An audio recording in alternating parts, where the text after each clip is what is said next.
بسم الله الرحمن الرحیم. زه به تاسو ته نن د عدالتي کاروایي اپډیټ در کړم چې زموږ کوم 17 فروری باندې کومه واقعه شوې وه، هغه کې بېګناه قیدیان نیولي شوي وو چې په هغه کې مو مشر حاجي کریم هم و. نو هغه کې دا وشو چې هغه کې مو 17 کسانو ته بیل پیټیشنز جمع کړي وو بهاري ویلفیر ارګنایزیشن او د ځایي قوم د سایډه.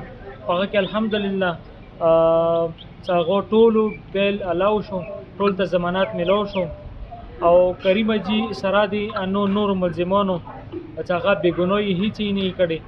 فضل د خدای هغه نن جوډیشل شو، انشاءالله ورځ دوه درو کې به هغه مو سره رسره وي.